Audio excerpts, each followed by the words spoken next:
Whoa, hello, good morning. Dr. Eaves here. I was just performing my morning meditation that I do every day. And today we're going to be talking about meditation. Follow me. This way. Okay, everyone, good morning. Again, Dr. Eaves here at Southwest Brain Performance Centers. I'm glad you could join us here today. We are talking about meditation and the importance of meditation. Today I'm going to be talking about the science behind it, why I think it's important that everyone should meditate, and Thursday Dr. Meitz is going to be talking about the practice of meditation, so actually giving you a roadmap of what you can do at home every day. I'm going to give you a little bit of sciencey things today, so it might seem like a little over my head, a little over your head, and that's perfectly fine. You can rewatch the video. You can always ask questions. I like to give people more information than they're ready for, because sometimes with meditation, a lot of people, they get confused and they say, well, I don't know how to meditate, I can't meditate, so therefore I'm not going to perform it. But I think people should understand the neuroscience behind it, and that will give you a better roadmap of why you should do it. So, why should you meditate? Do you like improved sleep, stress coping abilities, improved memory, improved blood pressure, decreased pain, and sense of well-being? If you like all of those things, if those all sound good to you, then maybe you should listen to this video. So let's talk about the three major brain networks involved. You have what's called your central executive network. This network is involved in sustained attention, motivation, and then your problem-solving abilities. So that's your executive network. Then you have what's called the default mode network, okay? This network is your inner voice.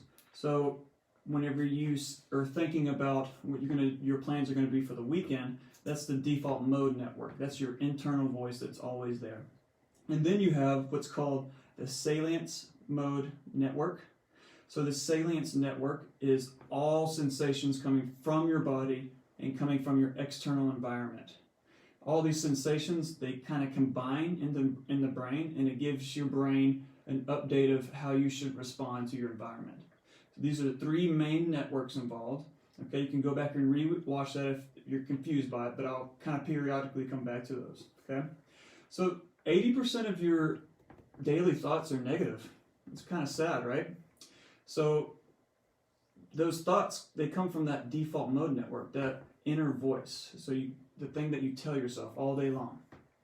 And, we all know those people who kind of get stuck in these loops of negative thinking, and it's hard to break it. Let me give you an example. You know you should leave your job because you're miserable there. You're not happy.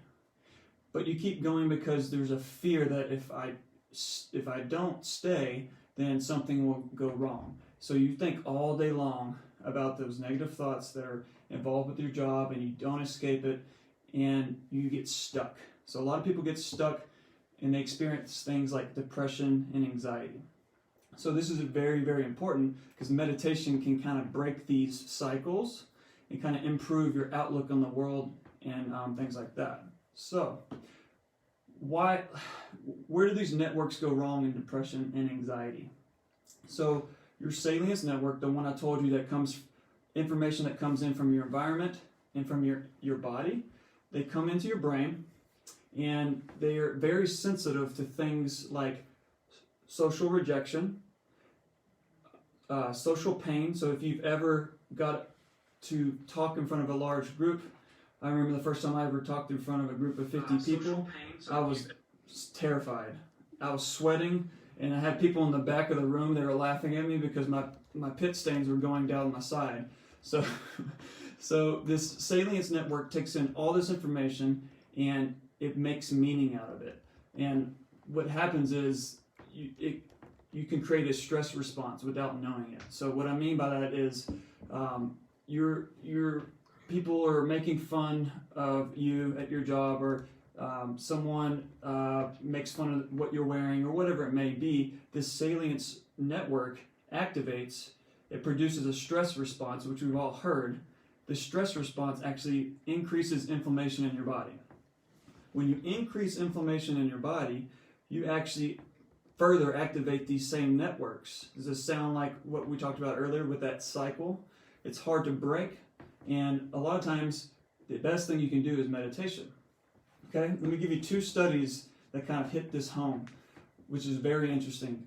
Researchers, they would inject into normal healthy volunteers, they injected inflammation cytokines. So they injected this inflammation into these people, and it would significantly impact their mood. But it also activated the same salience networks that I was talking about earlier, the ones that are involved in social rejection, social pain, and your stress response. So not only did that happen, but when these people performed a task, they perform a task like a cognitive test. If they made a mistake, the actual networks that I was telling you about, they were overactive compared to the people who didn't have the injection. So inflammation sensitizes these brain networks that make you think these negative thoughts and kind of drive your behaviors. So I thought that was really interesting. In another study, this is how important this is.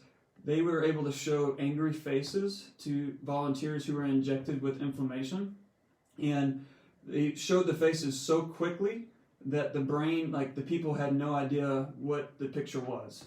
And when they scanned these people's brains, they could see that these networks that I'm telling you about, the salience mode networks, they were overactive. So they're hyperactive to these angry faces. So let me give you another couple of examples that will put this all together. Say you wake up in the morning, you get in your car and you're going to your job that you don't like, and then you get cut off in traffic. And you get cut off in traffic and you get to work, and something bad happens at work. And then something bad happens at work, then it ruins your lunch. It ruins your lunch, then you take that home, and then it impacts your family life. So what happens is these things compound throughout the day. Because these networks are so sensitive to these different stressors, one stressor activates another one, activates another one, activates another one, and you get in this cycle of not being able to break these negative thought patterns, which is very interesting.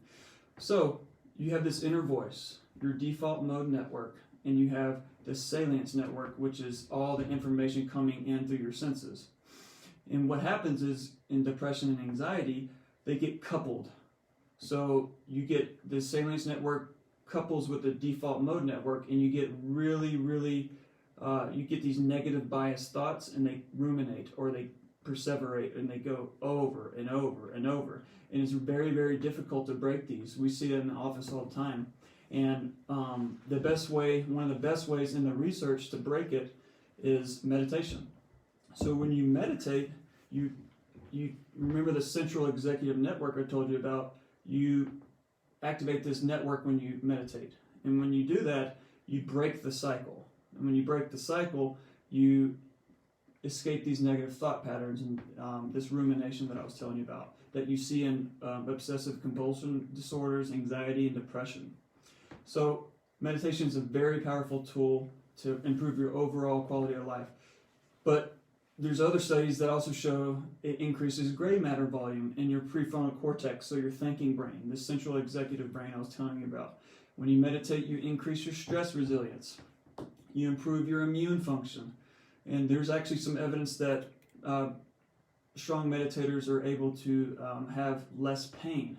And then it also, like I said, it improves your anxiety symptoms. So the whole take-home message here is you have all these stressors of life, and right now there's a lot of that going on.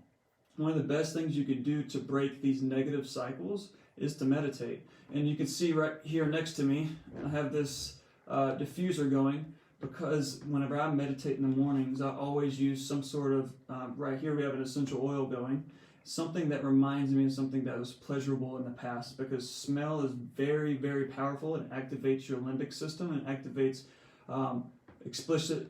implicit memories of past events that are very, you want to tie it to, like, so I use peppermint and things like that because it's very uplifting for me. So when I meditate, I couple it with like a different sensory aspect. So smell is a very powerful one there. But so to recap, you have three networks. You have the central executive network, which is your focus part of your brain, your motivation, your performing a task part of your brain. You have your default mode network, which is that inner voice that tells you you're not good enough, you're not this, you're not that. And then you have the salience network, which is taking on all sensory information and it gives meaning to it. And a lot of times this meaning gets put into the default mode network as negative, and it sticks there and it stays. Negative thoughts, negative thoughts, negative thoughts. And one of the best things we can do to break that is through meditation, using that executive network. So that's the science behind meditation. There's a ton more than that. I do it every day, 5 to 10 minutes. I actually use a type of meditation called priming. You can look it up online. Tony Robbins has his priming video. It's about 15 minutes. I love it. But Dr. Mites on Thursday is going to be talking about meditation more specifically. We're going to be showing you how he meditates. We're going to do a video of Dr. Mites, me, and Dr. Pendleton. We're going to be on the ground. We're going to be meditating. So we're going to show you exactly how to do it. But today was just a little bit of science behind it. Stay safe out there, and thanks for tuning in.